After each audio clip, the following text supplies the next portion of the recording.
Darkness. It can be awkward or funny in this situation. You're like, this is not what it's supposed to happen. It can be scary depending on the situation. I think in this case, because we're in the room and it's small, there's a lot of people, it's probably not that scary to you. But what do we know about darkness? It's unsettling.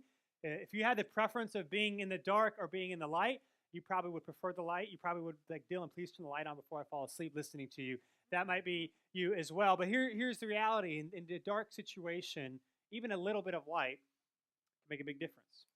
Even a little bit of light can make a big difference. Now, this light isn't going to, completely light up the room, but if this room was even a million times bigger than it was on a completely flat surface, and if it was pitch black in here, you would still be able to see this for miles and miles and miles away. Because again, just a little bit of light can make a huge difference. Again, it's not going to light up the room, but if you're standing next to this light like I am, let's say you were camping or you were outside somewhere, this light would be enough to help you not trip, to help you not fall over, to help you not maybe run into a tree. And so, what we're going to look at this morning as we turn the lights on is we're continuing our series through the book of John, the I am statements of Jesus, seeing what Jesus has to say about himself. And here's the question I just want to submit to you as we get into it this morning, and that's this: would you rather live in the light or walk in the dark? Would you rather live in the light or walk in the dark? You may be like, obviously, no one really wants to be in the dark. Who would want to be in the dark? And so that's the case. Since that's the case, right? Since if we had a preference, we would prefer to have light rather than dark. How do we make this happen? How do we ensure that we're living in the light instead of the dark? That is what we're going to be looking at this morning. And so, if you have a Bible, go ahead and open it. John chapter 8.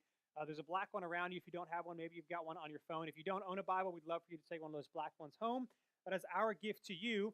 We're going to look at the second I am statement of Jesus. Again, all these statements are as Jesus telling us about himself, telling us who he is in his own words. And I want to give you some context about what's going on here before we actually read this statement. So what's happening here, maybe you knew this, maybe you didn't, but Matthew, Mark, Luke, and John, the four Gospels in the New Testament, they weren't always written linearly, which means it's not always this happened and this happened and then this happened. Generally speaking, they all start from Jesus, either the beginning of his life or his earthly ministry, and they end after his death, burial, resurrection.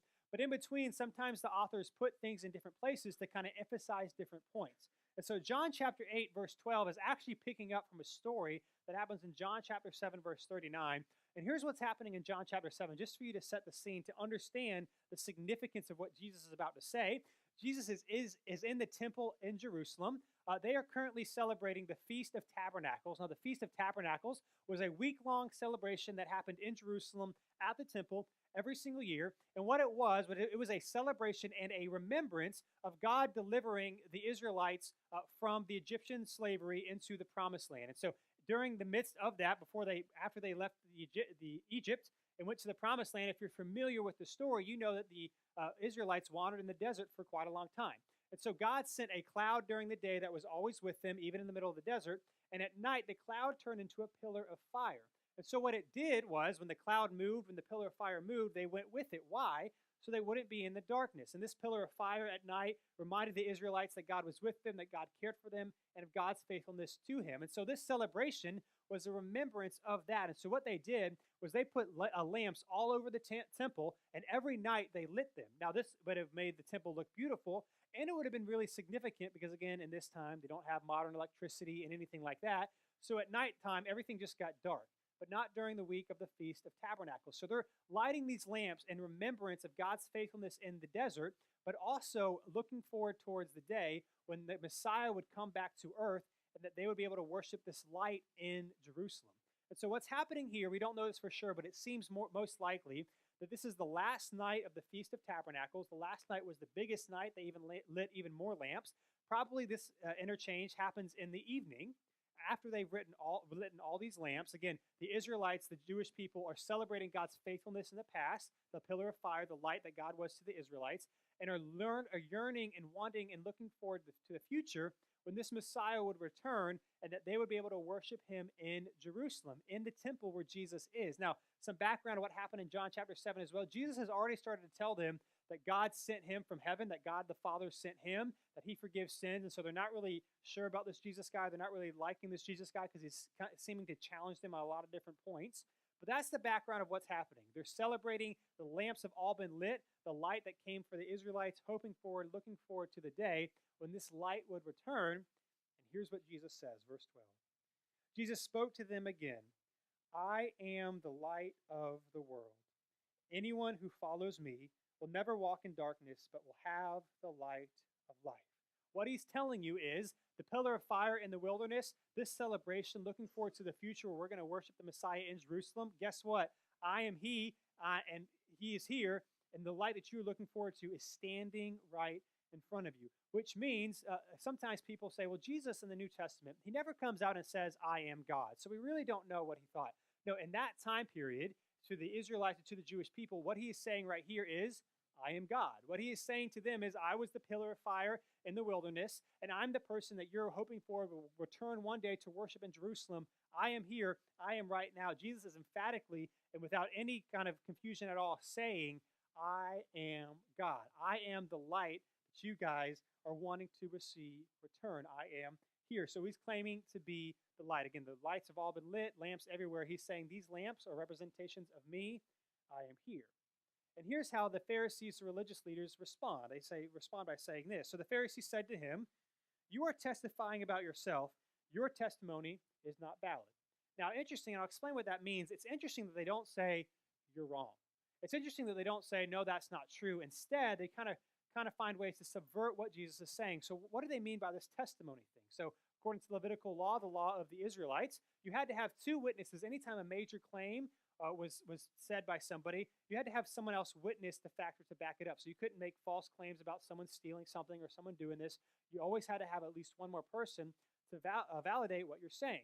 And so the religious leaders are like, well, you're only saying this about yourself, so we don't have to believe you. In other words, they're saying, prove it. And because you can't prove it, you're wrong. And so let's just kind of move along without actually addressing what you're saying. But here's how Jesus responds, verse 14. He says, even if I testify about myself, Jesus replied, my testimony is true because I know where I came from and where I'm going. But you don't know where I came from or where I'm going. Here's what Jesus is saying. Technically, in a legal sense, what I'm saying is true. Why? Because I'm saying it, and also God the Father. In previous parts in John chapter 5 and other instances before this time came up, Jesus would say things, he would perform miracles, and the religious leaders, they couldn't deny that there was something different about Jesus, and so they didn't want to admit that he was God himself, and so they didn't know what to do. What Jesus is doing is he's pointing back to the past conversations and said, look, you can't even say that I'm not who I say I am, so how do you even know that I'm not telling the truth? You don't. Continues on by saying this in verse 15. He says, you judge, talking to these leaders here, by human standards. I judge no one.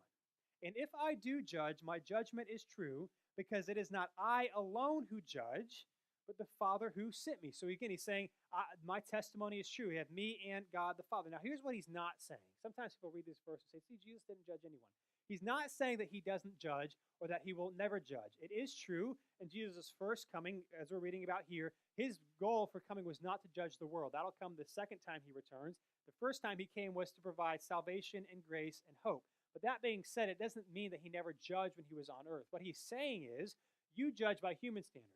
In other words, your judgments are often superficial. They're often surface level. You're often judging people for not upholding the law when you've created all these extra rules, not because you want to honor me with your life, but so that you can lord it over people, so that you can say, look how holy I am, look how righteous I am. He said, I don't do that. If that's what you mean by judging, I don't do that. I judge the heart. I know people's hearts and people's desires. And ultimately, again, as we know that God did give Jesus the right to judge the world, which he will do when he returns a second time. But his point right now is my goal here is not to judge people, even though if I did, it would be right.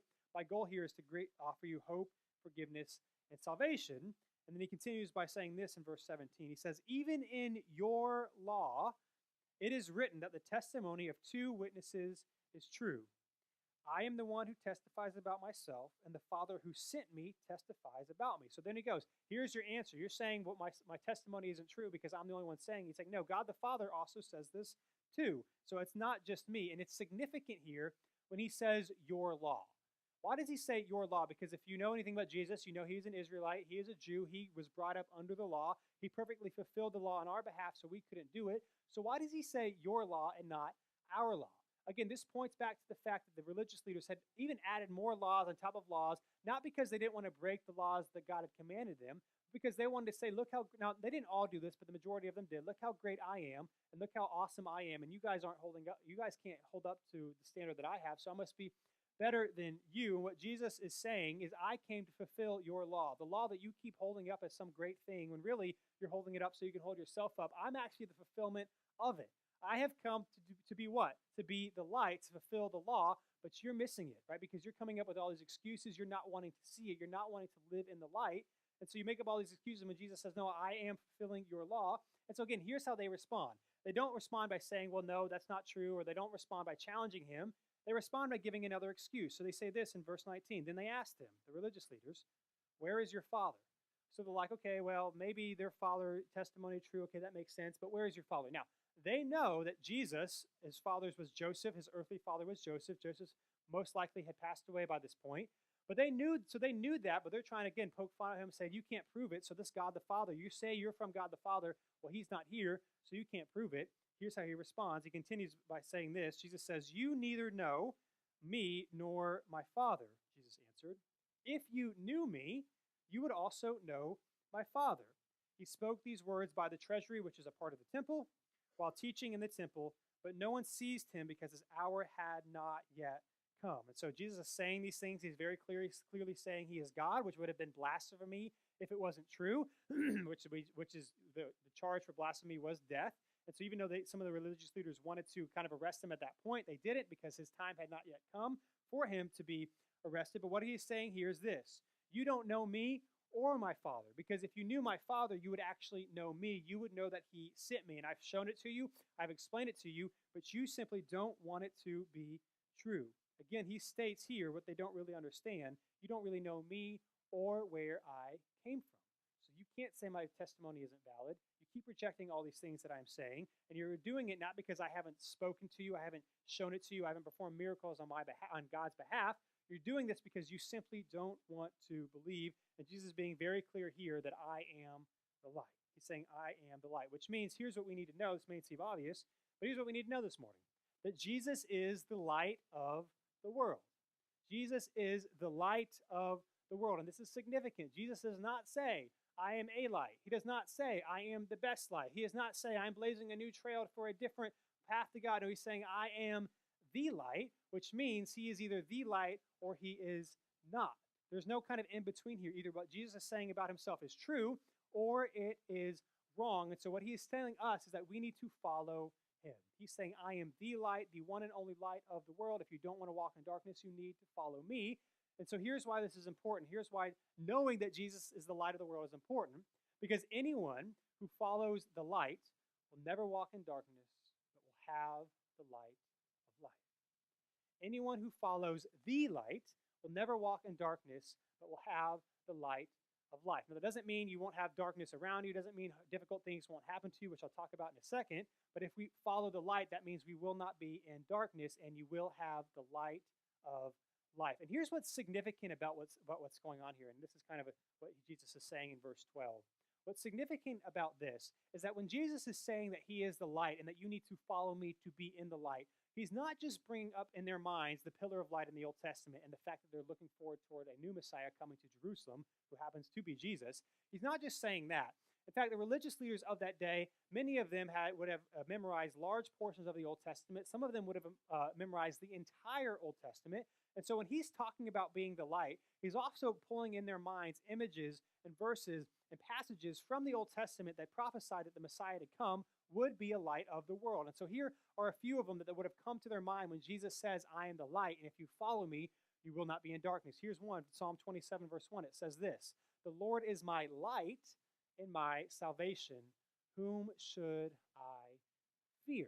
That's what they're thinking of. He is saying again, I am the Lord. I have come to be your light, to be your salvation, to give you grace, hope, mercy, and a future. And if you're following in this light, you will have salvation and you will have nothing or no one to fear, because ultimately you know that you are God's. That's what he's saying. He's saying, I am the light. Here's another one. Psalm 119 says this: your word is a lamp for my feet and a light on my path. What's interesting is in John chapter 1, the beginning of this gospel, John describes Jesus as the Word.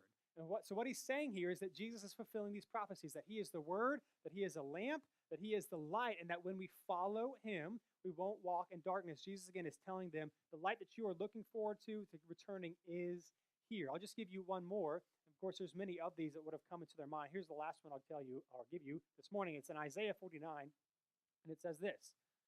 It says, it is not enough for you to be my servant, raising up the tribes of Jacob and restoring the protected ones of Israel. This is a prophecy about the Messiah to come.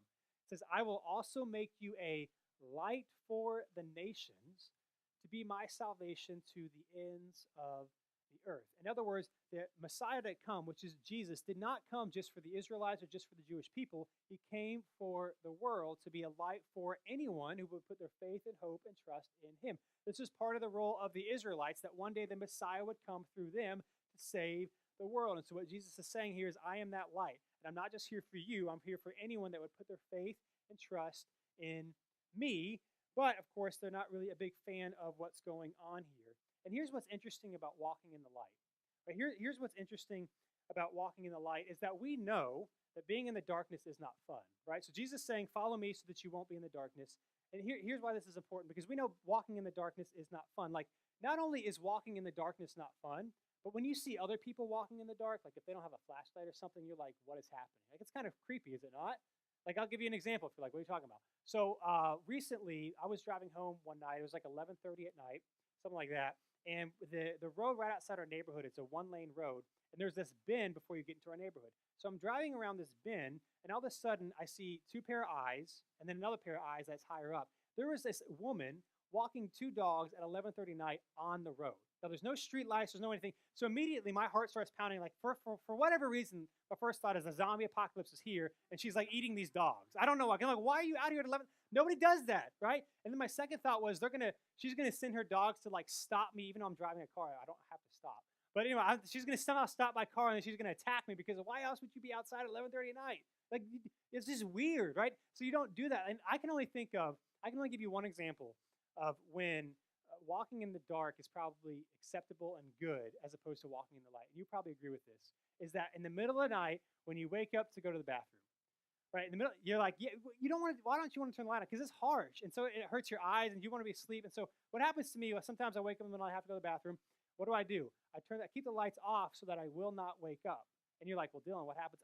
Guys, I've done this enough. My echolocation is good. I know what I'm doing. And plus, my wife will let me know in the morning if something, but I'm not trying to wake up, right? I'm trying to stay asleep. And so, in fact, I'm a gentleman. I'll always, put the toilet seat down except before I go to bed, so that way at night, if I have to go to bed, no lights are coming on, I'm going to do anything. I'm just like, that is the only time that I can think of where it's better to walk in the dark than walk in the light. And Jesus is saying, if you follow me, you will never walk in the dark. And here's the thing about this. So Jesus is telling us to be the light. He's telling us that he is the light for all the nations, which means that he is the light and other things are not. See, what often happens to us is that we get focused on things that we want in life, and we kind of think those are the light. Like, we think if I got out of debt, or got an A on this test, or this health situation went away, or if I could have a break, or if my kids were healthy and happy, or if I could get this career, and a lot of these desires that we have are good. What happens is we say, if I could just have this, or get this, or have this happen, then my life would be great. And nothing else would be wrong. What we're happening in those situations is we're substituting the light for a different light. And if we go down that path trying to find that thing, we will find that thing leaves us empty. And listen, we've all experienced this. Whether or not you believe in God, you're not sure about this Jesus thing, we've all gotten things in our life that we wanted. Now, we may have not gotten the big dreams that we wanted, but we've all gotten things that we wanted, and we're like, if I could just get this thing, then I'd be okay. And then we get this thing, whether it's a phone or a car, or whatever we thought would make us happy, computer, whatever. And then a couple weeks later, it's like, well, we're back to normal. In fact, researchers have done studies on people that get married, right? And you get married, you're like, oh, my life's going to be different. This is going to be awesome. My outlook on life's going to be awesome. They have found that after being married for just 3 months, in your mind, you've already adjusted that to be normal again. And not that you don't appreciate being married and appreciate having your spouse, but that has no effect on your happiness after just 3 months. That big a life change. Because what happens after we get things, we go back to normal and we're focused on the next thing. And so what happens is when we make things our light instead of Jesus our light, we will end up falling up short. And so let me just give you another example. I know many of you see me, and it happens in public when I see people in public. They're like, Dylan, you are ripped. Like, you are jacked. You got muscles, right? And so you think if you could have muscles like me, then your light worries would be fine. I'm just letting you know, I got muscles, but I have other desires. Like, it doesn't fulfill me, okay? So that's just an example, right? And so here's why this is important, okay? Here's why I wanted to share that. It's because good gifts are effects of the light. They're not the light itself. See, many of the desires we have, some of them aren't very good, but many of the ones that we do have that are good, they are effects of the light, but they are not the light itself. What does it say in James? That every good and perfect gift comes down from the Father, that God delights to give us good gifts. He delights when his children find joy and happiness in pursuing him and things that he might do for us, but they are not the light itself. And so when we get focused on, I just need this to happen, or I want this thing, what can happen so easily is we lose focus on the light. We start focusing on other things. And what we need to remember is that following these other things will not lead us to the light, but away from it. It's not that we can't have good desires and pursue things. It's not, but when we make those the biggest thing, when we make those things the light in our life, ultimately that'll lead us away from the light to follow lesser things that will not satisfy us and cannot do what Jesus has done for us. Listen, Jesus being the light of the world, here's what this means ultimately. It means that the world has no other light but him. He is saying that I am the light of the world. What he's saying is that it is either me or it is darkness. And this is why it's helpful for us to take time sometimes and see what Jesus says about himself. Because what do we often say about Jesus? What do people often say about Jesus? Good guy, moral guy, had some great teaching, certainly wasn't God, definitely didn't raise from the dead, can't forgive sins, that sort of thing. And what we just need to know is that either Jesus is what he said he is, who he says he is, or he's not. Like, there's no in between, he's a good person here. Like, just think about it. Someone you know came around you and said, maybe they were a really good person, they were generous, they were wise, they said good things, but they kept telling you, by the way, God the Father sent me, and I'm God, and I created the universe, and if you want to be saved and go to heaven, you need to trust in me, you need to lay down your life and follow me, and you need to confess all your sins to me, and only if you do that, then you can be saved. Like, you would look at that person and be like, dude, you are crazy. Like, you would not think you're unless he is actually who he said he is, you wouldn't think, oh, this is a good person, this is a moral person. And this is what Jesus is saying to us. We have a decision to make. He either is the light or he is a liar. There is no in between here. So you and I have a decision to make. And here's what I've often found. And this is not true for everyone. This is not true for all the conversations I've had. But I have often found that when it comes to what people think about Jesus and God and whether or not they want to believe in God and follow him and all that sort of thing, that many times people just make up excuses instead of confronting whether or not Jesus is who he said he is. Oftentimes people make up excuses instead of confronting who Jesus is. Now, I'm not saying that's all the case. Sometimes maybe something horrific has happened to you, and that's absolutely okay and understandable for you to question if God is good and if he's real and that sort of thing. But oftentimes what happens is we are just like the religious leaders. What do they say in verse 13? They say, your testimony about yourself is not valid. In other words, they say, prove it. And unless you prove it, I'm not going to believe in you. Or in verse 19, it says, where is your father? Again, they're saying, prove it. Unless you prove it, I'm not going to believe in you. And so it's not oftentimes to talk with people, and they're like, well, if God was good, then he wouldn't allow evil in the world. And I say, okay, well, let's just think about this just for example. If God doesn't exist, then evil doesn't exist. Like, you and I cannot say there's such thing as evil and suffering just because you don't like something doesn't mean it's wrong. Unless God exists, unless there is a perfect standard of goodness and wrongness, no one can say, and besides, something that you may think is wrong, someone else might not think is wrong. And so you can't even say there's such thing as evil unless there is God. So oftentimes, again, we come up with excuse instead of just confronting whether or not Jesus is who he says he is. Sometimes we say, like, you ever done this? Like, tomorrow, God, if you're real, then I want you, the person that I sit next to at work or school, whatever, they're going to have a red shirt on, right? And if they don't have a red shirt, like, if you're there, you want to prove yourself to me, right? So we make God this, like, puppet. Or, like, I'll give you an example of this. One time, I said this one time because my wife actually dumped me twice. The second time she dumped me, right? Here's what we do with God sometimes. Second time she dumped me, she went on a short-term missions trip like the next couple days later with our church. It was like a week-long thing in somewhere in Arizona. And so she told me later she was praying to God that if I'm really supposed to be with Dylan and if I'm really supposed to get married, then when I come home, he's going to be the one to pick me up from the airport. Right? And I'm like, okay, imagine it. So did I pick her up from the airport? Of course not. Imagine if I had picked her up from the airport. You know what everyone would have thought? This dude is a stalker and he is weird. Like, nobody would have thought that was romantic. They'd be like, dude, you need help. And this is what we do for God sometimes, right? We're like, unless you do this, or I'm not sure about this. And so instead of confronting and seeing if Jesus is who he says he is, we just kind of leave it on the shelf. We keep doing what ourselves and whatever we want to do. And what Jesus is saying is, you don't do that. Confront who I am. Either I am who I am or I'm not, but I can't be this in-between thing. And in fact, the religious leaders of the day obviously came to the conclusion that Jesus is actually claiming to be God, so much so that if you continue to read John chapter 8 and you get to the end of the chapter, that's when they try to kill him for the first time. This is when they try to kill him for the first time. They pick up stones to stone him, but he leaves before he can be killed. And that's ultimately why he was killed, for blasphemy, for claiming to be God. And so you and I have a decision to make. Is Jesus the light or is he not? And here's the thing for you. What is it for you? Like, if you're not sure about this Jesus thing, let me just ask, what is it for you? Is it because you're legitimately not sure? And that is an okay place to be, as long as it's like, are you legitimately not sure? Or are you just making up reasons like the Pharisees? Or is it because you're afraid of the light? Is the reason sometimes we have a problem with God because we're actually afraid of the light and what it might reveal? And I'll talk about that in just a second, but here's what we need to do, right? Because anyone who follows the light will never walk in darkness, here's what we need to do. We need to follow the light. We need to follow the light. And here's the thing about darkness, right? Darkness for much of human history, even today, was kind of associated with evil. Like, darkness was bad, or light was good. Even like if you're a kid, like, what's one of your first fears in life? The dark, right? You're scared of, like, nobody wants to be in the dark. And so what Jesus is saying is follow the light. And oftentimes our first step in following the light is realizing the darkness for what it is. Oftentimes our first step in following the light is realizing the darkness for what it is, that it does not give life, and that ultimately it will destroy you. Put it another way, is that until we see the darkness for what it is, we will not see our need for the light. Until we see the darkness for what it is, we will not see our need for light. What did we all do this week because we thought the hurricane was going to hit us hard? You got flashlights, and you made sure your phone was charged, and you got batteries. Why? Because you wanted to be prepared in case you were in the dark. You did not want to be in darkness. If you go camping, what do? You do things so that you can have light with you. Why? Because we recognize that darkness is coming.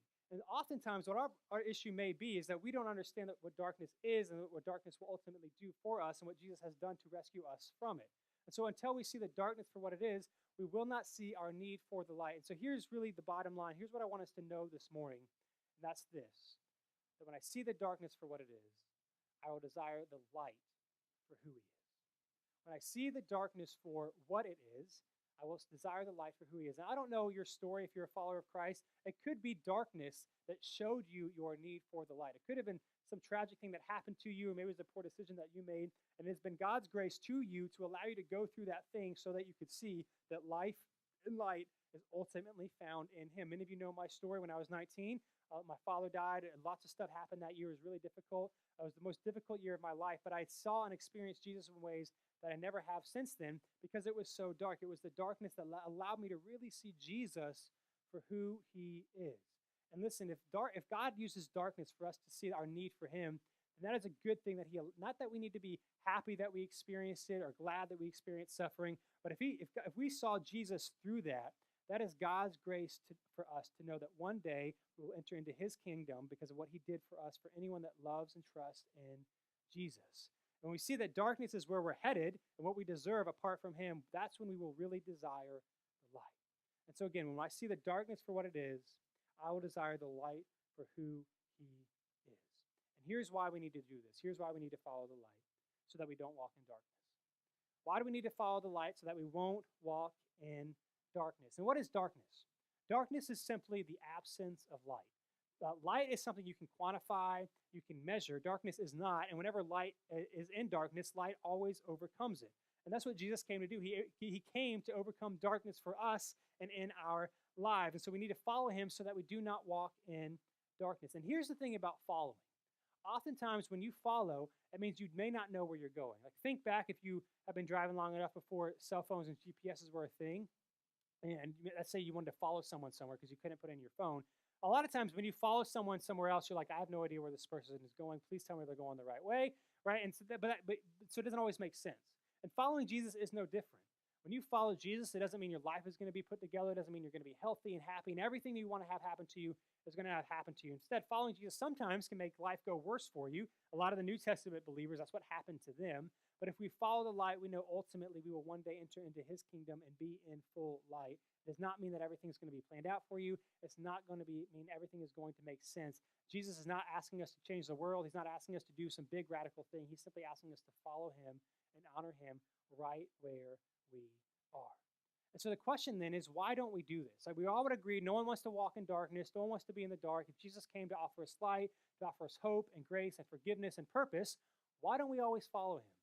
Here's why I think the answer to that question is, here's why sometimes we kind of make excuses instead of confronting Jesus for who he is. Because light exposes darkness, right? The reason why I don't turn on the light when I go to the bathroom in the middle of the night, because I don't want to I want to sleep. right? It's getting darker in the mornings now because time change, or time hasn't changed yet, but there's less light during the day. So maybe in the mornings you're waking up and it's dark outside. Turning on the light is sometimes harsh and you don't like it, but once you've adjusted to it, you would rather have the light on than darkness. And sometimes following the light exposes things that we don't want to expose. If we're not a follower of Christ and we're not sure about this Jesus thing, you may know in the back of your mind, if I decide to follow Jesus, that may mean I have to make adjustments to my life that I don't want to make right now. Or that may mean, I'm going to have people hold me accountable and help me become more like Jesus. And so sometimes they say things that kind of sting, but they love me. And so I know I need to hear it, but I would rather not hear it. So I'd rather walk in the light, in the dark than in the light. And what Jesus is saying here is that apart from me, you will one day experience complete darkness. That what we see here on earth is just a shadow of what is to come, both in eternity heaven and eternity hell. And see, so what he's saying here is that in this life, it's a shadow. So you may be in darkness, kind of like when we started the service with just the light on. Following Jesus does not mean the whole light in the room is going to be lit up for you. But one of the things that the New Testament describes heaven as is a place where there's continuously light everywhere, that there is no darkness, that somehow it seems to be that there will be light that will penetrate through the walls, through whatever heaven, the kingdom of God is light. There is not darkness anywhere. Why? Because we're in God's presence. And this is what eternity away from God is. It's darkness. It's knowing that God exists, but he has completely removed himself from your situation and from your life. And so what we see here is just a shadow of the greatness that is to come, or the darkness that is to come apart from what Christ has done for us. This is why Jesus came, to provide us light like this lamp, so that we ultimately can experience true light because of what he has done for us. That is why he came. So what I want to do is I just want to read one more passage real quick, John chapter 1. The band will come up on the stage. I just want to read this. You can flip there, but it'll also be on the screen. And here's what this says in John chapter 1. This is how John, as I mentioned before, begins his gospel. He says this. In the beginning was the Word. He's talking about Jesus. We won't get into all what the meaning of the word is right now. But he's talking about Jesus. And the Word was with God, and the Word was God, just like in Psalm 19 that we read. He was with God in the beginning. All things were created through him, and apart from him, not one thing was created that has been created. In him was life, and that life was the light of men. That light shines in the darkness, and yet the darkness did not overcome it. This is why Jesus came. This is the gospel. That when I see the darkness for what it is, I will desire the light for who he is. Jesus made a way, not because of anything we could do or our efforts to try to be a good person, to be the light in the darkness, to live the perfect life we could not live, to sacrifice himself to experience the complete darkness that we deserve, so that anyone that trusts, put their faith and hope in him, will one day experience true light. This is why he came. And here, the thing about light is that light changes our perception. Like, you can see things better. You can see things more clearly. I just want you to know this morning, whether you're a follower of Christ, maybe you're not sure about this whole Jesus thing, that Jesus came to be the light. And this might be your situation right now. Right now, your life, it may feel like this. It may feel dark. It may feel confusing. You might not know what your future holds. You might not know what you're supposed to do. You might not know anything. You might be going through a difficult situation. This might be your life. And if it's not your life right now, I think all of us have been places where this was our life. Where we've experienced this. Where we have walked in the darkness. But here's what Jesus is offering us. Jesus came to offer us light. John 3:16, one of the most well-known verses in the Bible, says this: For God so loved the world that he sent his one and only Son, that whoever believes in him shall not perish but have eternal life. This is why God came. God sent Jesus. Not because we have to earn it, not because we have to do all these great things and make sure we'll never do wrong again. No, he came that anyone that would put their faith and trust in him, that he experienced the complete darkness on our behalf so that we can experience light. It's just kind of like, lighthouses. They're kind of more of a historical artifact than being used now because of modern technology. Before modern technology is what it is, what did lighthouses do on the coast?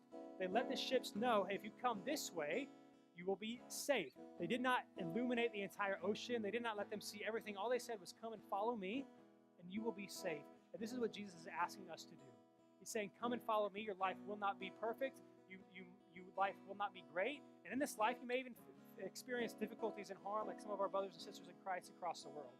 But one day, you will enter into God's kingdom where there's no more pain, darkness, death, hurting, depression, anything. Because what Christ has done for us, all we have to do is repent and believe and be honest that we need a Savior. We need a light. So again, if this is your situation right now, you just need to know that it doesn't have to be this way forever. This is not what God designed for you. God came to be a light. And what do we know about the light? The light shines in the darkness, and the darkness cannot and the darkness will not